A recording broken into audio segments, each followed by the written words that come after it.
Greetings to you, CBC. Welcome to this week's Sunday warm-up. Just as a reminder, this video is for the intended purpose of helping us as a congregation, anyone listening into our Sunday morning services, to prepare for the word that we'll be studying together on Sunday morning, rather than just coming in, listening, maybe cracking open a Bible on Sunday morning, putting it back in the pew, tucking it away. We really want to engage with the word through the week. We want to be prayerful about it. We want to take notes and to really prepare ourselves to hear what it is that God has to say to all of us as we gather together on Sunday morning. We continue this week in our series through 1 Thessalonians. We are on chapter 4, verses 9 to 12 this week.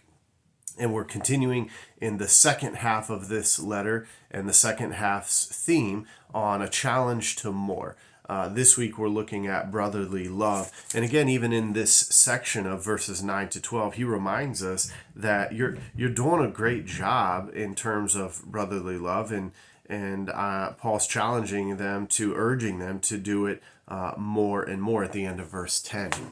So this week, read 1 Thessalonians chapter 4, 9 to 12. We don't have as much reading before us this week, so if you haven't in a bit, I would encourage us all this week to go back and read all of 1 Thessalonians, or at least what we have read so far, as a good review for ourselves of what all is being said in this letter. So take some time, read all of 1 Thessalonians, really lean into verses 9 to 12 of chapter 4, again talking about brotherly love. I think it's interesting here where Paul begins concerning brotherly love. We have no need for anyone to write to you, for you yourselves have been taught by God to love one another. I mean, this teaching about loving one another, this is, in other words, it's a teaching straight from God. It's a foundational kind of teaching and understanding. Christianity 101, love God, love others. And so we want to spend some time looking at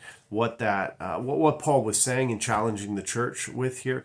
What does it mean? What does it practically mean? What does it practically look like? So while we're here, let's also go back again to 1 Corinthians 13. Remember, Paul didn't write that to be read at weddings. It was written in the context of a church, and a church in a bit of conflict with one another. So let's go back to Paul's definition there that God has given us through the Apostle Paul about love, and we'll read that, 1 Corinthians 13. So for this week again, 1 Thessalonians chapter 4, 9 to 12. Go ahead and read all of 1 Thessalonians again. Take a look at 1 Corinthians chapter 13.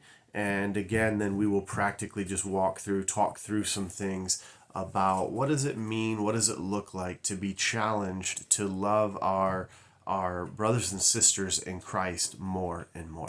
God bless you this week.